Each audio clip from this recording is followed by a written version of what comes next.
This video reflects the writer's initial frustration with Colin Bridgerton's behavior in Bridgerton Season 2, particularly his insensitive remarks about Penelope and his obliviousness to her feelings. Colin's people-pleasing tendencies and lack of self-awareness made him difficult to empathize with at the time. However, Season 3, Part 1 redeemed Colin in two key moments. First, a heartfelt conversation with his mother, Violet, forced him to confront his need to please others and rediscover his true self. This moment deepened the writer's empathy for Colin. Second, Colin's realization of his love for Penelope, sparked by her kiss and culminating in his vulnerable marriage proposal, showed his growth and newfound confidence. By the season's midpoint, Colin's transformation won over the writer, leaving them eager to see how he continues to evolve in Part 2 of Season 3. I was really annoyed with Bridgerton's Colin at the end of Season 2, but two Season 3 moments have completely changed my opinion. It took a while, but I get the Colin hype now.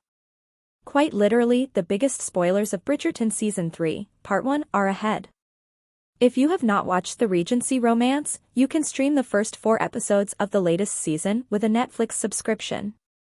Dearest viewers, after 2 long years of waiting, the first part of Colin and Penelope's love story has premiered on the 2024 TV schedule. This means I've been ruminating on my annoyed feelings about Colin Bridgerton for a very, very long time. We all remember what he said about Pen, and I wasn't sure if I could get over it. However, Bridgerton worked its magic, and by the end of the first 4 episodes of Season 3, my tune about the middle Bridgerton brother totally changed because of 2 specific scenes. Why I was so annoyed with Colin at the end of Season 2. At the end of the Regency romance's second season, I was head over heels for most of the Bridgerton characters. However, when it came to Colin, I had a bone to pick. He's always been blissfully ignorant. However, toward the end of Season 2 that cluelessness turned into arrogant ignorance, and while unintentional it was not good at all. He made some royally stupid decisions at the end of the season, namely speaking ill of Penelope, and I could not forgive him for it at the time. First of all, the fact that he was so blind to Pen's love for him baffles me. Secondly, he was so clouded by his need to please people and be wanted, that he lost all his better judgment, which is annoying. That kind of clueless confidence really rubbed me the wrong way, and I didn't know how he'd be redeemed in Season 2. I had no doubt they'd be able to change my mind about him though, because they turned me into the biggest Anthony fan last season after not liking him in Season 1. And guess what? They did. Violet's conversation with Colin was very eye-opening. While Colin got a glow-up this season physically, I also needed him to have one mentally. In Seasons 1 and 2, so many of his decisions were made in an effort to please those around him, and in a way, it made it so he didn't know who he truly was. He said things he didn't believe, like speaking poorly about his best friend, and it was sad to see. However, there was a conversation Colin had with his mom, Violet, in the 4th episode where she called out his people-pleasing tendencies, and asked him to put himself first.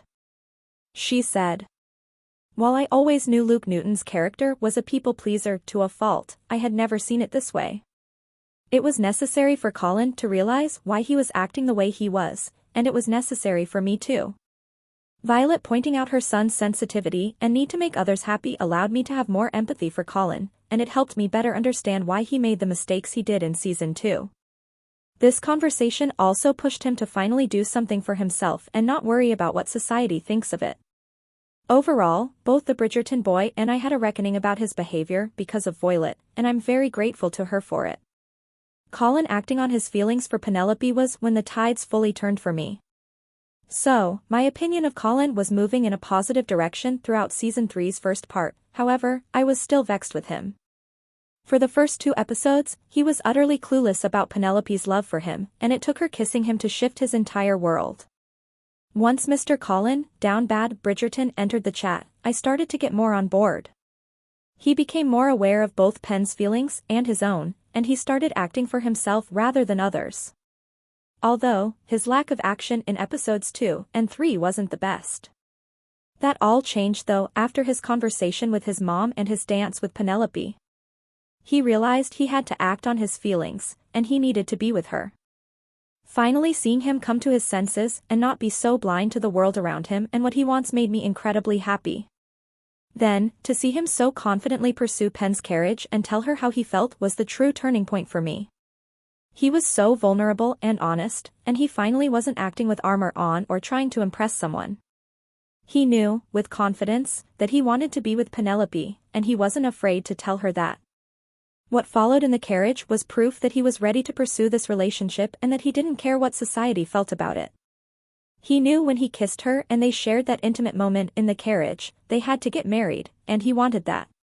The final line of the season's first part was, "For God's sake, Penelope Featherington, are you going to marry me or not?" That right there solidified my love for Colin Bridgerton, and proved to me that he had grown far past that low moment at the end of season 2. Now, as we go into part 2 of Bridgerton season 3, which drops on June 13th per Netflix's 2024 release schedule, I'm curious to see how Colin grows as an individual and in his relationship with Penelope. There's still obviously the problem of he doesn't know she's Lady Whistledown to solve.